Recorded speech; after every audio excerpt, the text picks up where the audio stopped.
نبدي فيلمنا ويا سونا زعلانة لأن زوجها الدكتور جوي مسافر. جوي يحاول يواسيها ويقولها للضوجين ويقولها حبقى متصل وياك أغلب الأوقات. سونا قالت له لا مو ضايجة، أصلا مو وحدي بالبيت، أكو إنسان وياي. جوي يقولها ما أحب هذا الشقة. سونا قالت له هذا مو شقة، أنا وياي شخص. ولما تعصب جوي، سونا قالت له أنا حامل ابنك وياي. وبعد ساعة جا المحقق عمران للبيت وقال سونا أشك بزوجك قاتل. سونا تضايقت منه وقالت لعب تجي مثل هذا الوقت، أنا مرة مش زوجة. بس عمران دخل للبيت وصار يدور بكل مكان، جمع شعر وقطوف الجقاير، أخذهن من سلة النفايات. وبعدها طلع من البيت وثاني يوم أخذ وياه أهالي المدينة وراحوا الموقع مهجور، شافوا بالسرداب جثة مقطعة واطفال بعمر الاشهر. ولين الاهالي مبلغين عن 6 بنات مختفيات صاروا يحفرون بالقاع، وفعلا لقوا ال5 بنات مدفونات. عمران راح للمطار واستقبل الدكتور برجعته واخذ على السجن. سونا شافت كاتبين على حائط بيتها زوجة القاتل تستحق القتل،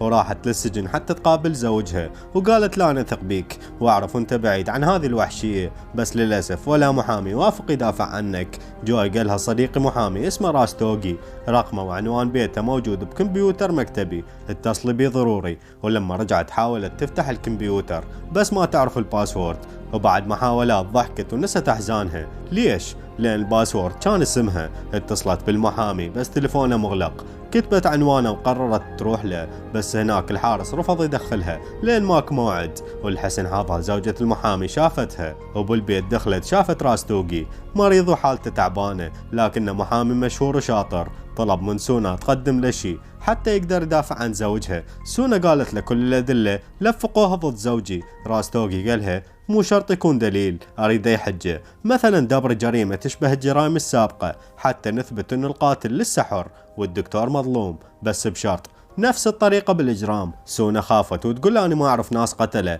راستوغي قالها الموضوع حساس، ما تقدرين تثقين بأي شخص، مثلا أنتي، فكري ورجعي لي خبر. وبيوم المحكمة حطلب من القاضي يفرج بكفالة عن الدكتور. وفعلا بيوم المحكمة المحامي كلم القاضي من خلال اتصال فيديو وطلب الإفراج عن الدكتور، بس القاضي رفض لين أكثر من دليل ضده.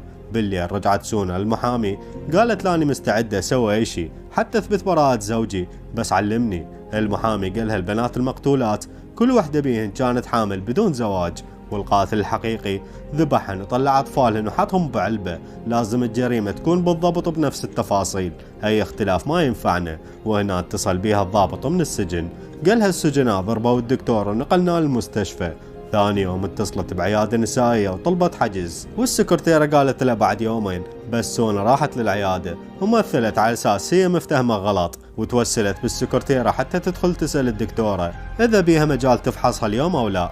ولما هذه دخلت على الدكتورة، سونا صورت اسماء وارقام المراجعات الحوامل، وبعدها صارت تتصل بيهن وحدة وحدة وتقولهم احنا منتجع سياحي نقدم شهر العسل للمتزوجين الجدد مجانا، واللي تقول اني متزوجة اصلا تسد التليفون بوجهها. واحدة منهم عرفتها حامل بدون زواج، ولما ركزت باسمها انوشكا تيواري تذكرتها كانت طالبة عدها، فراحت المنطقة انوشكا وانتظرتها تطلع من البيت. شافتها قابلت حبيبها، سونا لحقتهم وصارت تراقبهم من بعيد. وحبيب انوشكا تعصب من سمع بيها حامل وقالها ما اريد اشوفك ولا تتصلين بيه. وبعد شوية انوشكا زعلانة وما منتبهة للشارع وبعجوبة نجت من حادث. سونا جت ساعدتها واخذتها وياها بالسيارة، ولما رجعت سونا للبيت حضرت المخدر اللي كان موجود بغراض زوجها، بس الخدامة وقعت البطل وحتى ما تترزل عبت البطل مي. وكل هذا سونا ما تدري عنه شيء. وبالليل لحقت انوشكا وحاولت تخدرها، بس انوشكا مثلت على اساس هي متخدرة،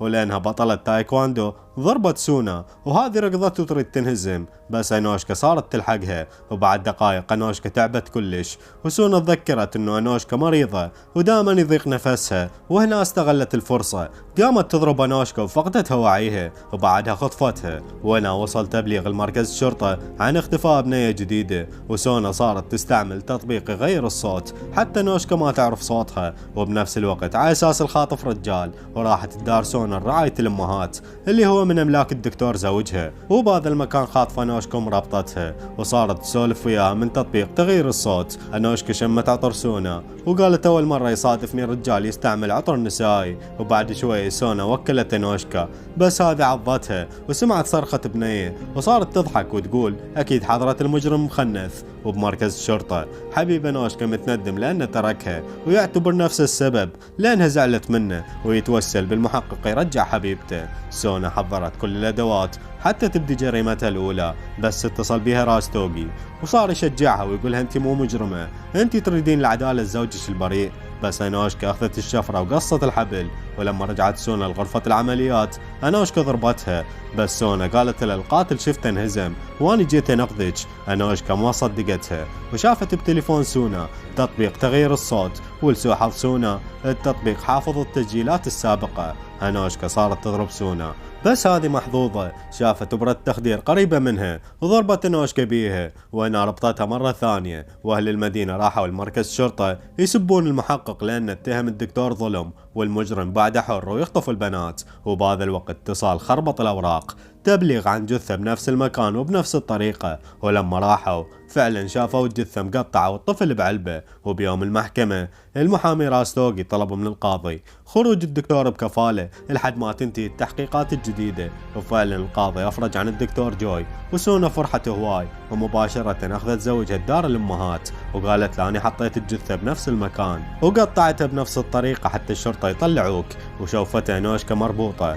جوي سألها كم بنية خطفتي؟ سونا قالت له بس نوشكا، والجثة أخذتها من المستشفى، كان يسلم له جثث مجهولة حتى نشرح للطلاب عن تفاصيل الجسم. والحسن الحظ الجثة كانت حامل والطفل ميت ببطنها، وأنا قطعتها وحطيتها بنفس مكان الجريمة القديمة. جوي قالها أنت مثال للزوجة المخلصة، وقرروا يبقون نوشكا حاليا هنا لأنها ممكن تبلغ عن سونا. ولما راحوا حبيبة نوشكا كان لاحقهم لأنه بعد يشك بالدكتور، ورجع بالليل لدار الأمهات. ولما دخل الدار سمع صوت نوشكا جاي من السرداب وشافها، بس سمعوا صوت مشي. حبيبة ختل بالدولاب ودز رسالة للمحقق، وسونا صحت من نومها ما شافت زوجها فراحت للدار. وهناك الصدمة لسونا، شافت زوجها يريد يفتح بطن نوشكا ويقول هذه ما تستحق الحياة لأنها مو شريفة، هذه مثل أمي يحملا بدون زواج ولا توقع الطفل لو تولده وتشمره بالشارع. سونا ركضت على الشفرة بس جوي سبقها وضربها بيدها، والشفرة نبتت بخشب الطاولة ويدها الثانية ربطها بالكرسي. وهنا الصدمة الثانية سونا،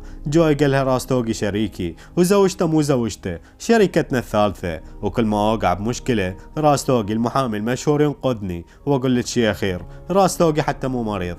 جوي رجع لنوشكا حتى يفتح بطنه، بس هنا حبيبها صرخ وجوي طلعه من الدولاب. الجبان كان خايف وكل هذا الوقت يبكي، واكيد جوي ربطه. وبعد شوية المحقق وصل، بس جوي ضربه براسه واخذ مسدسه وربطه ويا الجماعة. وهنا المحقق كشف الأوراق، قال جوي قبل سنين انت ذبحت اختي، ولما شكيت بيك اجيتك للعيادة وانت ضربتني على راسي، وبسببك دخلت غيبوبة لسنة، ولما طلعت من المستشفى وعدت روح اختي انتقم منك، بس اللي كسرني سمعت حبيبتي تزوجت وعرفت مكان سكنك وعملك الجديد وتوسطت حتى ينقلوني لهذه المدينة، بس يا ريتني ما اجيت، حبيبتي شفتها متزوجة عدوي.